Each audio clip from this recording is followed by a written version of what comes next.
very glad to welcome you here. We're very glad you could join us today, and we hope this discussion will be fruitful for all of us and the administration too. Okay, so we'll start off with the topic of hostels.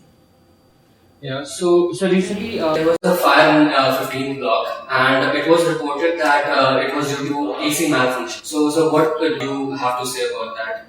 Okay, so first of all, yes, it was a very unfortunate incident. I must really congratulate my security team, the caretakers, which they could control the fire within no time, and it was confined to their room. I have already made an inquiry to it. Maybe in this next vacation, that kind of an audit which will be happening on the status of the AC as well as the wiring and the switches, those things that which we have already ordered. And one appeal to all my students that some of the fire extinguishers, the gadgets, those are the things that we need to respect. We must not never ever play with that. They have also requested the district authorities to have one fire brigade. We have allotted the land for them because Manipal is a very big space, and that is also one thing that we are also seriously looking for. Staying on the same topic of hostels, another concern expressed by a lot of students was washing machines. There are no washing machines in the boys' blocks, and even in the girls' blocks, 13 for example, there are very few. So, is there any way that situation can be improved? Okay, we kept so many washing machines in the hostel blocks. Unfortunately, it was being misused heavily, and the students, they put everything and the machine was damaged. There are two ways that which we can handle this. The discussion is on. One is to have a central facility, and which will be available centrally, and people can go and pay, wash their clothes, and then come back. The another one is there is a digital dobi, which will be available for all the students in the campus of their time and with a cost effective. So these are the two proposals which we are contemplating now, and depending upon the feasibility, we will take which is best for the campus and we will implement that. We are quite aware that this is the basic facility which we need to provide to the students in the campus. So there are another request that we've been getting from the students of MiT. Why shouldn't we set up few more ATMs around hostel blocks as well? Yeah, no, I'm completely for that, yes. And in my opinion, there are some new kind of machines which need not have a cabin. It will be completely left open, and each of these machines, if it is there in the major hostel blocks, which will be very useful, and the discussion is on. And I'm discussing not with the one bank, I'm going with the multiple banks, and whoever comes with a better offer, I'm ready to do that.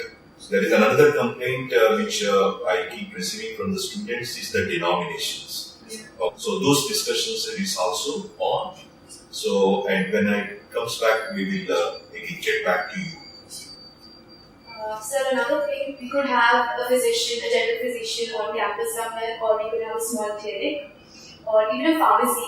Can this be done on campus? Yeah, so the last one request which my students have proposed is to have an ambulance.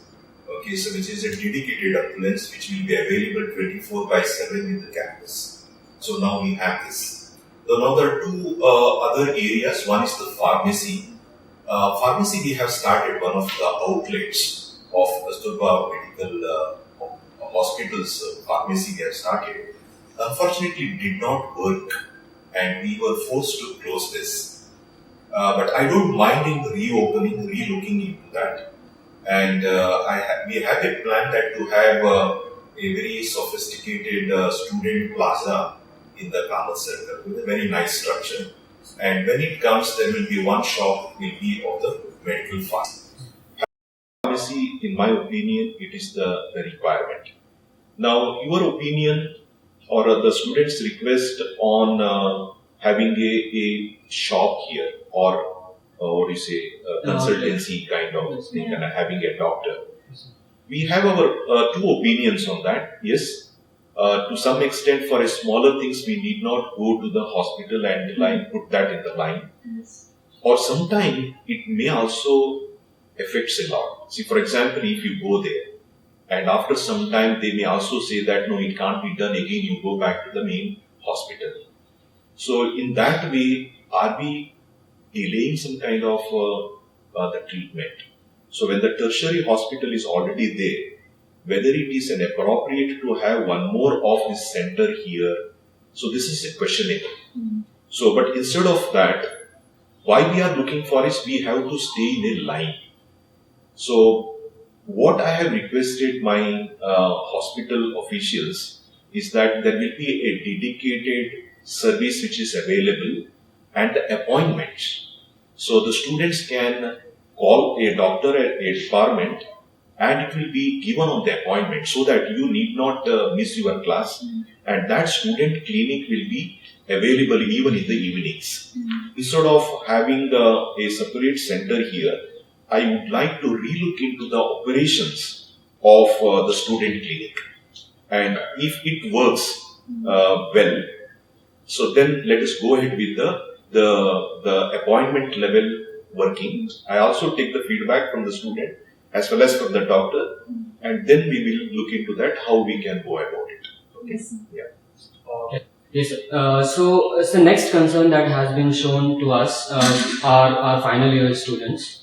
So don't you think that final year students shouldn't be having a 75% attendance constraint as they have a lot of placement activities, plus they have their other competitive examination going on. So what do you think about that? No, I understand these placements and appearing for the competitive examinations are very important because that builds a career for them. But for that reason, again, reducing the attendance requirement for the ongoing subject may not be the right thing because even the final year subjects are also very important. Now, this is a debatable question. Now, only for a final years, whether it is relaxing this attendance requirement is the right thing or not. And again, those are the constraint and the regulations given by the regulatory bodies like UGC and the University Senate. And going back then with a strong justification and getting that approval, which will be a slightly tougher task for me. But I have an alternative for that. Maybe immediately it may not be an applicable. What we are also thinking is having the MOOC courses or an online courses, which are also a part of the curriculum. So if that comes and if I implement those courses as the part of their electives in the 7th semester, the advantage of these online courses is they can do at their own time and own pace. So the requirement of the attendance will not be there. So this is the only one alternative that I look for. And whenever there is a revision in the curriculum, and that we will implement that, and we will keep more and more courses of this nature in the 7th semester. And I'm sure that it will come, but maybe I may require some Board of Studies approval, which are those courses that we need to do that. But when I do that, again, it is an option for them. Okay, if somebody is really interested, let us say if there is one student, within the first interview, he got the job and he still wants to attend all the classes, it will be there. But if there are some students, if he wants to go for online courses and if he brings back his own evaluation criteria, I will give the credit in the curriculum. And I feel that is the best thing to do it. And I'm sure there are excellent online courses are available, which will be very useful, interesting, and relevant for an engineering education. We are going to do that. Sir, staying on the same topic of final year students, we know the placement team has been very dynamic and working very hard to ensure proper placements this year.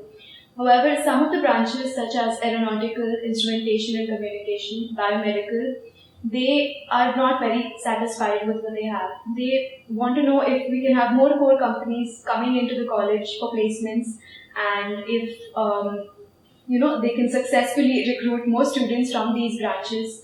What can be done about this? Okay, there are two ways with which we need to work. One is from the administration and the campus placement cell, that they need to be very active in collaboration with the industries. What I have asked is, for all those departments, there must be at least one strong industry partner connected to a program. And this partnership, it is not only for the placement, even right from the design of the curriculum, they must take part in it. So definitely that kind of a synergy we need to build it, rather than calling only for the placement. And that activity is on.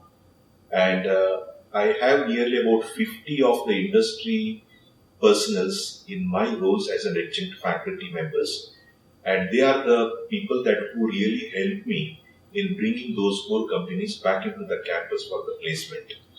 The another one area is more than the placement. Sometimes they may not be dependent because the market defines, because we are giving the placement 1 year in advance. Some company may have their own reservations. At that time, we need to push so many internship in their company, and depending upon the performance in the internship, so that they will be placed in their own company. And the third area we are working very hard is on their alumni. We have a very large number of alumni working in the different companies, and we need to strengthen the alumni network. We need to bring them back into the campus and show them how our students are very vibrant in different areas, and create that kind of an opportunity for all my students in every branches. But by the same time, the students must also be focused. Okay, so, and they must maintain those minimum requirements, because each company come with their own minimum requirements. So it will be from the administration creating opportunities, and market must be very favorable for us in a particular year, and the students must be a little more focused what companies and where they want to go it. So if all these three aspects come together, I think that will be a bright future that we need to have it. Yes, sir. So, sir, now moving out from the question area, we have something to share. Sir, in the effects of reaching out, to more and more of your students, and you have become very popular in us. Okay. And it's not wrong to say that you have attained quite a celebrity status in Manipal and around your students. So, how do you feel about it? Okay, so when all my students, if they say such good words, I feel very happy about that. But I put a little conscious in myself, because parent and teacher must not be in the competition of popularity. Okay, so I must not go for that. Whatever I do it is for the benefit of my students. And of course, I have that kind of a passion to move around, be with the students, and understand their problems. And I never ever think that the director is always the power center. It is only the facilitator. In that role that I am playing it. And in turn, if my students are very happy, I am very happy. I always measure the success of the administration by looking at the smiles in the faces of my students.